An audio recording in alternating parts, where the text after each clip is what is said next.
All right, guys, welcome back. For our next topic, let's talk about AD. AD's expected to return this Thursday for the Los Angeles Lakers. LeBron's still out for, I believe, another 2 weeks. How do you believe AD's return is going to impact this Lakers squad? To say it in the most simple way, I actually had an argument with my friends at school out of this. So he's a really big Lakers hater. He hates LeBron absolutely to death, and I'm just a basketball fan, and I just want to see people succeed. So basically, my opinion is the Lakers as a pretty much like Dennis Schroeder, Montrezl Harrell, and a bunch of scrubs. Um, they've literally just been fighting in like the West, and right now, aren't they like they're Uh, still in a playoff spot, which is like one of the you know great things about it. I can't remember what seed. I'm sorry. And I they're the don't fifth. really They're the want to look fifth. it up. They're the fifth seed. Yeah, and the fifth seed is not bad, especially with like AD coming back, and that's probably going to get elevated to at least like I mean they're either going to like stay in the fifth or just go to the fourth. I think they're going You to go to the know, fourth and take the Nugget spot now that Murray's out. yeah, that's also a major part. Speaking of that, what do you think about like that injury? Because like without Jamal Murray, that's like a major scoring option.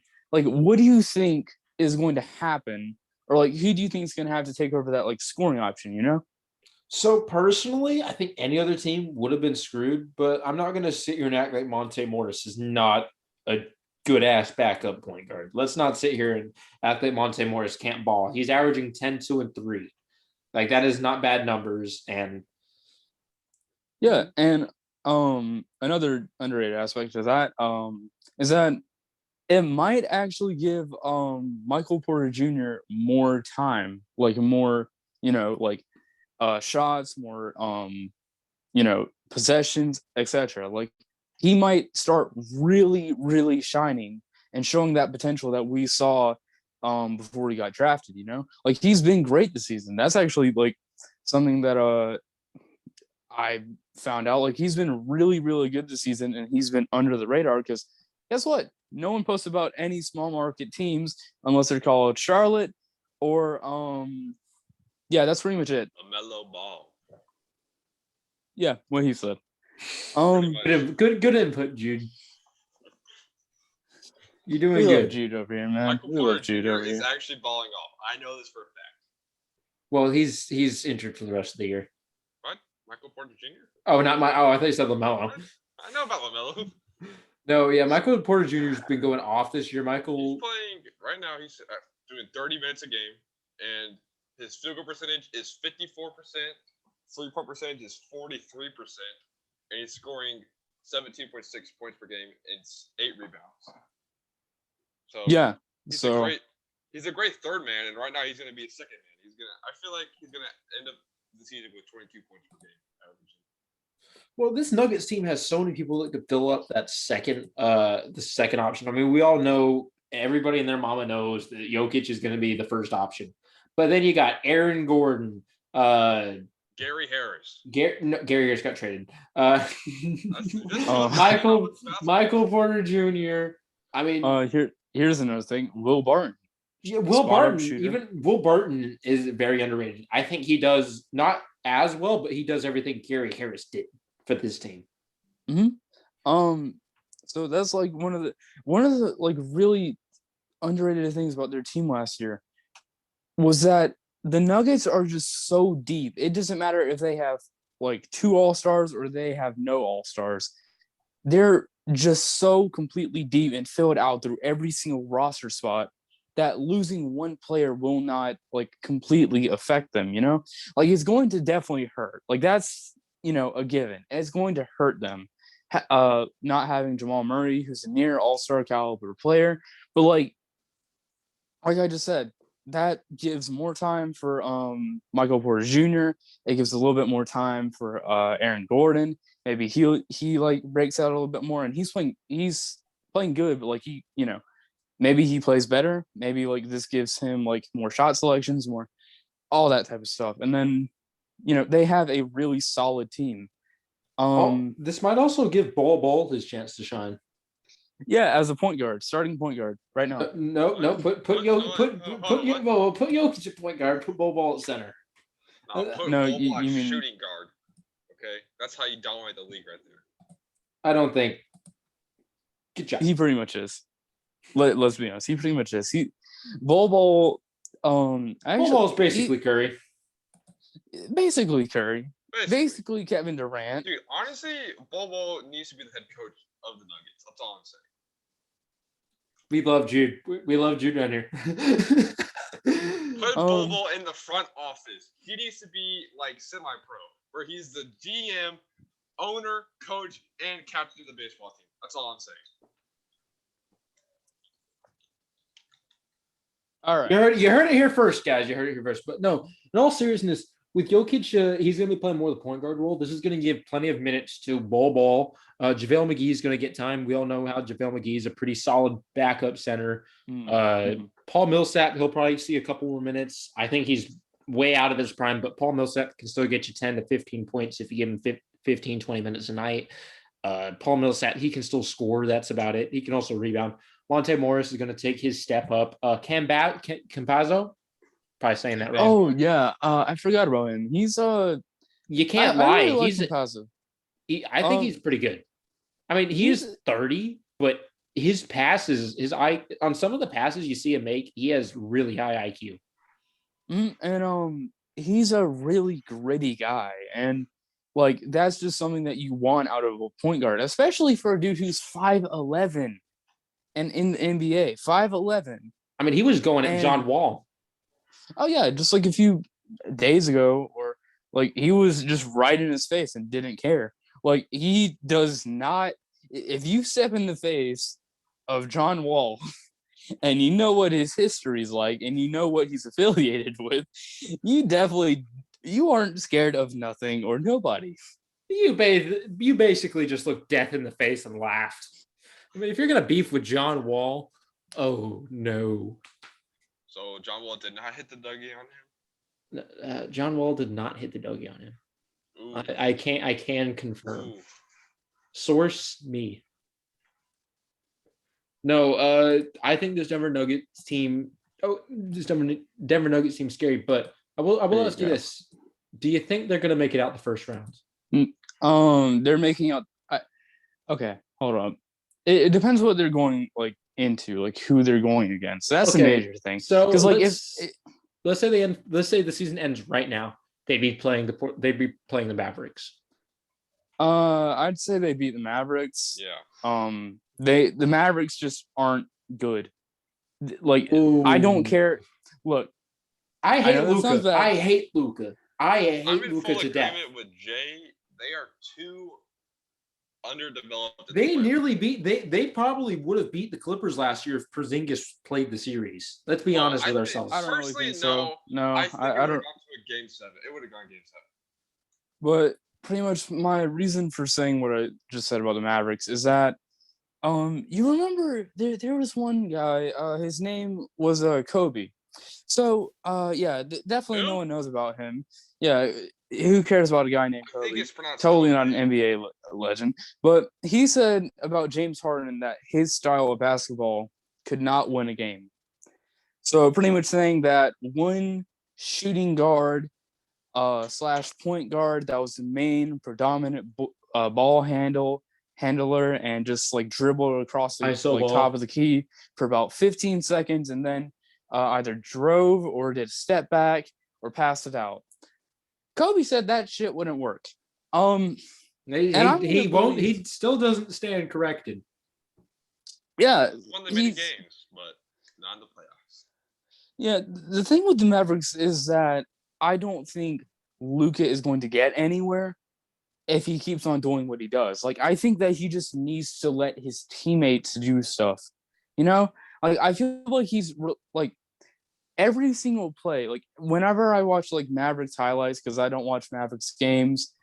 Sorry, Mavericks fans that are watching this. I just don't care. What Mavericks fans watching this? Mavericks fans don't exist. Oh. Yeah, they're just the same as Clippers fans. What was that? They're primordial, unhuman beings. I've never Yeah. met a Mavericks fan in my life. Sorry, Nick. No, but okay. Let's Who is this put it this Nick? way, real quick. The Lakers are the fifth seed right now. They're one game behind the Nuggets. Let's say the more likely outcome: Lakers take the 4 seed, Nuggets get down to fifth.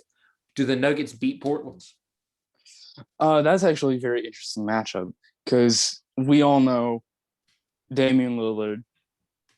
I mean, That's all Dame that did it really to needs to Russ be and said. Paul. Dame did it to Russ and Paul George. He can do it to Jokic and whoever. Yeah. Yeah, Dude, and he's I still feel like it would be a tight matchup 7 because games. just of how good the Nuggets were last year and how good they just are in general. Because like I said, they have a ton of depth. But the simple determining factor will be Damian Lillard. Because I feel like that Nuggets versus Trailblazers game, if it happens, that's going to go to a down the wire moment. Because like they're both like decently evenly matched. Like besides their stars, they have really quality bench players, such as or not like bench players, but like average role players. Like Robert Covington. I love Robert Covington. Great like 3-and-D wing. Has a like really good height. He's a like 6'9", and well, he played for Houston. I don't think anything else could be said, but he played for Houston, and in my mind, if you played for Houston during the small ball era, just at least something about defense. Um, but like the Nuggets can match those type of role players with the same thing.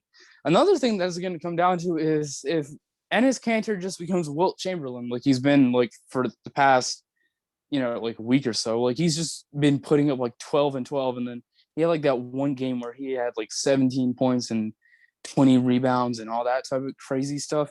Yeah, so if Ennis Cantor just becomes Wilt Chamberlain like he has for the past few games, then I think that's also a little bit of a determining factor, which is crazy to say because I promise you, no one thought Ennis Cantor would be that important. But I wouldn't say like Jokic is the best rebounder of all time. I mean, the man can't jump onto a curb. Yeah, like his vertical jump is pretty much enough to like jump onto like a clothes hanger. Like that's pretty much the ceiling of it. Like he can his jump is literally like hopping into a flip flop, like it's nothing to like be incredibly proud of. But like Enes Cantor, I mean, it's pretty much been his entire reason of why he's moved like team to team to team to team is because he grabs offensive rebounds. I mean, he sucks in pick and roll sets, which if they had like Jamal Murray, he's getting demolished with. Like, there's no question about that. But without Jamal Murray, that like one of the main problems with losing Jamal Murray is that you have limited shot creation, which he brought a ton of. And I wouldn't exactly trust Monte Morris to break Enes Kanter's ankle, snap, crap, and pockle them, and then just like hit a shot right between his eyes. Yeah, that's fair. I mean, you can't expect that from him. And then CJ McCollum is like one of the most underrated players simply because what he does just like he just doesn't get attention for it as much as Damian does because he's just a sidekick. But CJ does about as much as Damian does in most games. Like maybe not like the 40-point like 7 3-pointer games, but like CJ has a I very will say this: CJ is the reason Dame gets to put up the numbers he does because they can't double him, or CJ is going to tear them up. yeah, it's just like Curry and Klay Thompson, like it just creates spacing. That's like the main thing that has to do with like a scoring point guard. You have to have spacing, and when you the main difference between Portland and the Warriors and why one's like the 6th seed and one's 9th seed is that Curry's best 3-point shooting teammates are like Andrew Wiggins and Kelly Oubre, and Damian's best 3-point shooting teammates are CJ McCollum and Robert Covington. Yeah, no, Portland and Norman Powell. Screw all that. Yeah, Norman Powell's there. Norman Powell's there. So okay, I forgot about that. I'm sorry, I forgot about that. Yeah, that's a big difference. So Norman Powell, in my opinion. So don't get me wrong. I'm not trying to take anything from Dame. Dame's not one of the makes your team makes better, if that makes sense. He's not like the diamond that sets his teammates up Yeah. as much as other players. Norman Powell is the guy that can create his own shot. He fits Mhm. perfectly in with Portland's. I'm a big fan of Norman Powell. Loved him on the Raptors, but he can come into Portland and he can do it all. Now they might have gave up a little bit too much with Gary Trent Jr. I mean, that man's a stud too, and you guys are seeing it. Mhm. But Well, Norman I, Powell he can do it all for this Portland team. I Yes. think the major difference between Gary Trent Jr. and Norman Powell, the reason that they traded the two, it didn't seem like as much on paper because they were pretty similar. Like it wasn't like giving up like Michael Jordan for like a 34-year-old Isaiah Thomas. That'd be a Like, steal. What? oh really? The Okay. Bulls would get a No, no, no, no, no, god. no! Don't go down this road. Don't go down this road. Okay. You won't Um, be able. You might beat him in but the argument, but he will still say no. That's all I'm saying. I've had this conversation 20 times in our friend. We've never had the argument that prime Michael Jordan would get traded for old Isaiah Thomas. I don't think we've ever had this argument. 1991, Michael Jordan. Yeah, I don't think we've had this exact argument. okay. But Norman Powell, like the difference between You know what? Doesn't matter. the difference between like Trent Jr. and Norman Powell is that Norman Powell is like guaranteed playoff pusher, and Gary Trent is like someone who has potential, but you don't really like, you know, you wouldn't like want him in Portland if you have like a better guy, like or someone that's more consistent. And like that's just the thing. It's potential versus like what you have right now. Norman Powell right now is better. Mhm. I'll stand by that.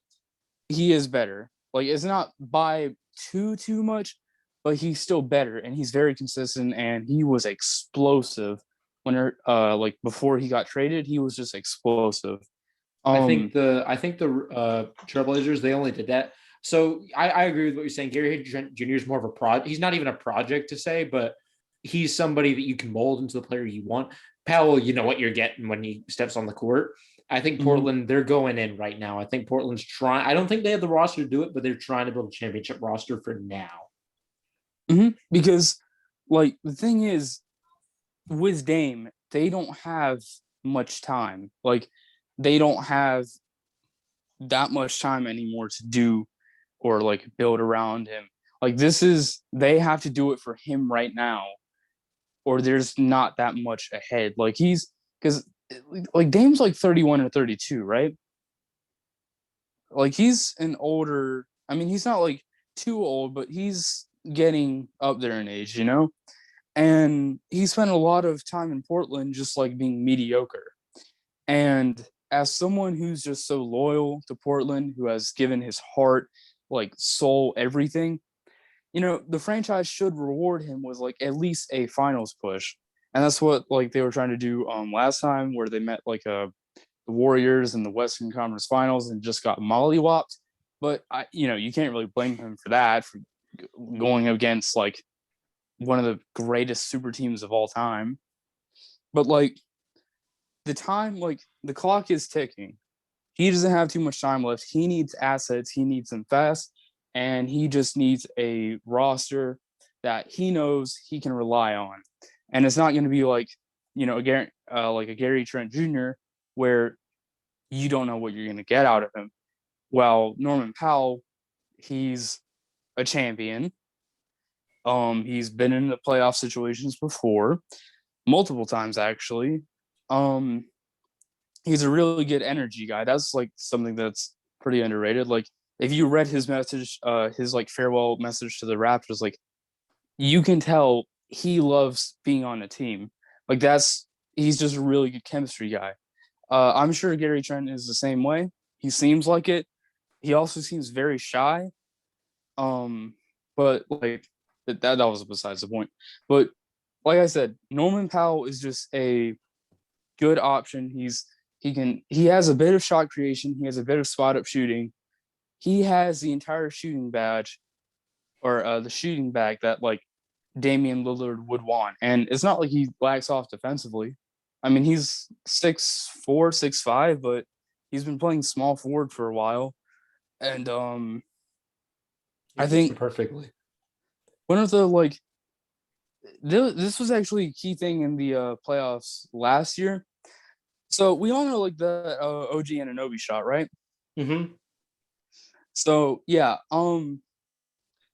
nobody talks about what happened before that. What happened before that is that Norman Powell got a steal on Kemba Walker and made a layup. That put it in like a situation where it was winnable, not by much, but it could be winnable. Nobody talks about that as much because, well, he wasn't really that big of a headline before. And frankly, no one really cares about the Raptors other than Raptors fans. But that was like one of the last things that happened before that OG Anunoby corner shot from Kyle Lowry's amazing pass over a 7'78" guy. Um, yeah. Yeah, no, Um, Powell's one of the underrated grit. He's to me, when he was in Toronto, he was what Marcus Smart was to the Celtics. He energy guy, made the stops, made the plays when it counted most. That's what he was, and he doesn't get the recognition he deserves for it. I think Norman Powell, if he wasn't there, you guys wouldn't have won the championship. Norman Powell he's a he's a bona fide guy in the league. He knows what he's doing. He knows what to do. He's got pretty damn good IQ. I think he's underrated as a defender, and I think Portland. I think this is one of the very rare trades where you can say both teams won it. yeah, it's definitely not unbalanced at all. Like the Raptors have a good young asset. Like Gary Trent's like really young. He's under 23. And then it's not like Norman Powell's that old. Like he's 27.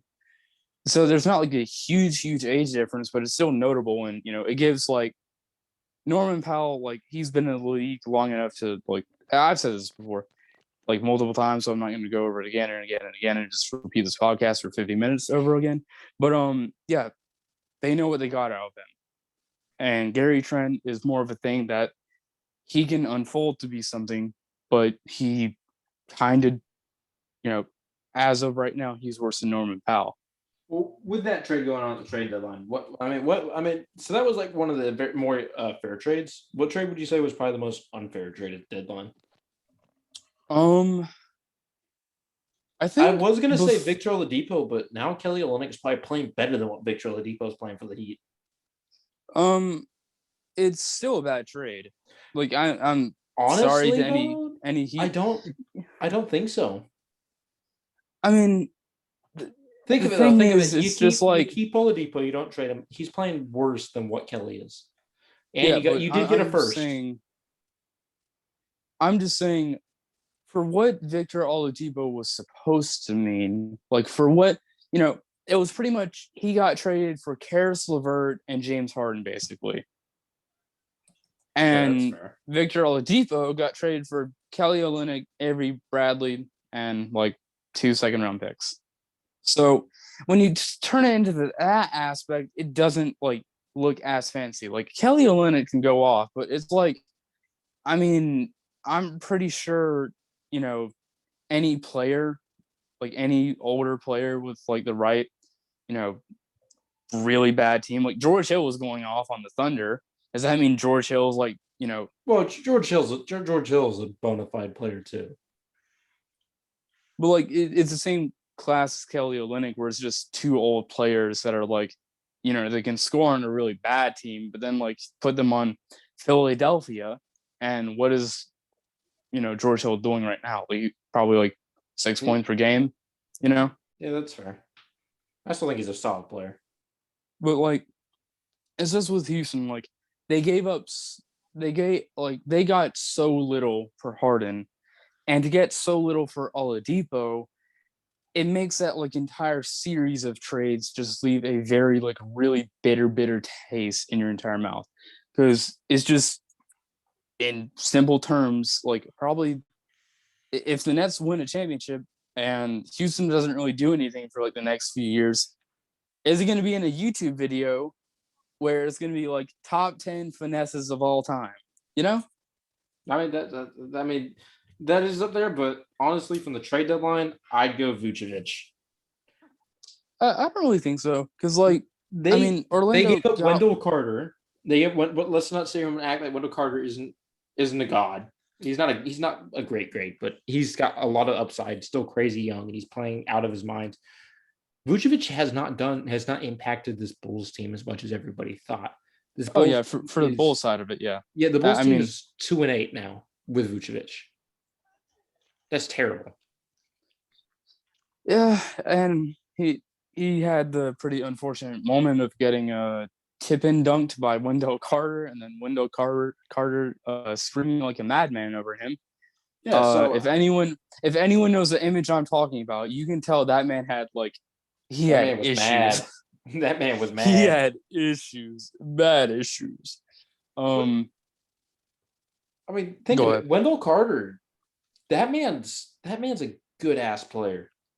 Oh yeah, like a lot of people on like I've always like I saw it before like any trades happen. People in the comments on every single Chicago Bulls post was like, "Cool, We fleeced trade him. Wendell Carter." Like it was like that every single time. And now I'm kind of feeling like, okay, so you traded Wendell Carter and you haven't done anything since. He won 2 games. I mean, you won 2 games. You get like a He's two what and do you eight. get? Like He's two a and eight now with him. So you get a bubble MVP, I guess. honestly, I think getting rid of Vucevic was a bad idea. Had they not gave up Wendell Carter in that deal, I would have said they would have won. But you gave up Wendell Carter, a young I upcoming mean, center. on paper, it looks like a great trade. You get all-star caliber center who's been dominant for Hear years. me out. Hear me out though. That's kind of what you said Mhm. about Kelly. It was on the Magic. They had what other scoring options they had? Him and Fournier. Well, the difference is like, the Magic made the playoffs. I'm just saying, like As they the didn't get eighth too seed in far. the East. They didn't get too far, but at least they like, made the playoffs. And it's not like Vucevic is doing bad on the Bulls either. Like it He's doesn't not show doing like bad, the but he doesn't team. have that impact. Yeah, he doesn't have the impact. That's the thing. But you can't like mark that up as like, you know, totally on Vucevic or totally on like Wendell Carter or totally on Zach LaVine. That's just a team thing. No, Like if you can't. But the thing is, you gave up a lot to bring him in, hoping he'd make that impact. You gave up a player that can make a bigger oh impact yeah, in the future. I know. I know. I'm just saying, like on paper, it looked like a good trade, but it's just not turned out good. That's all I'm saying. Like obviously, it's not turned out at all, and it's not really gone in the ideal situation for the Bulls, looking to make like a young playoff push. But I mean, like I said, on paper, it didn't look as bad uh, as it does now, where like Wendell Carter's shining. They also got like RJ Hampton, who's been balling out. Gary Harris has been sitting on the bench for I think like the last however many games, but I mean he's still a good addition. But like RJ, technically you traded away 2-star players for RJ Hampton, Wendell Carter, some picks, but like it's complete. Like the crazy thing is, you look at that and it's like you trade 2-star players for two people with like somewhat potential.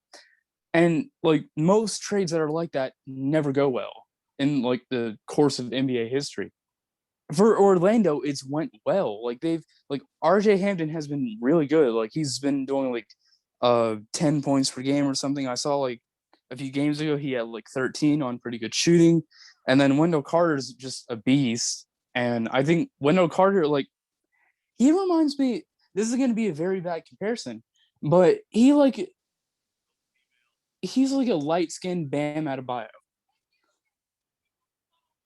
If that makes any sense.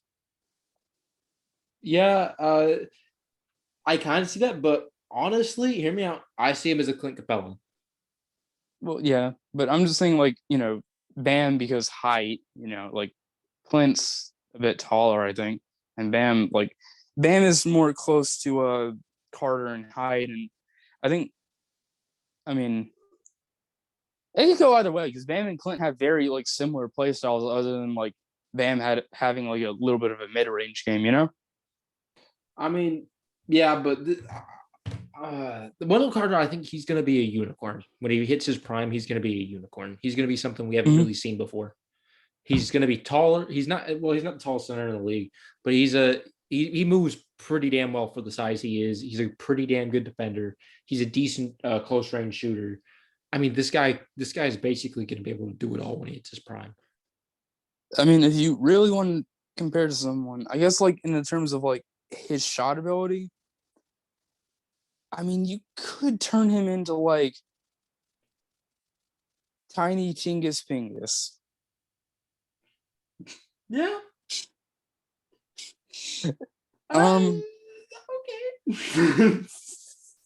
just a tiny Tingus Pingus. It's nothing much, but it's honest work, you know? Because like Wendell Carter has like a 3-point shot. Like it's not as, It's not there, great. but it's gonna come there, I believe. Yeah. So like, and that with his like rebounding, and he has like a pretty solid defensive ability. And the thing is, like, here's the difference between him and Porzingis. He actually puts in effort. Like he cares. Like I watched the Bulls versus Philadelphia game where like Embiid dropped 50 on his head. Like it wasn't like Wendell Carter was just sitting there and letting it happen. Like he was fighting and like going all like tooth and nail against Embiid. It's just Embiid's like he's kind of good at the whole basketball thing.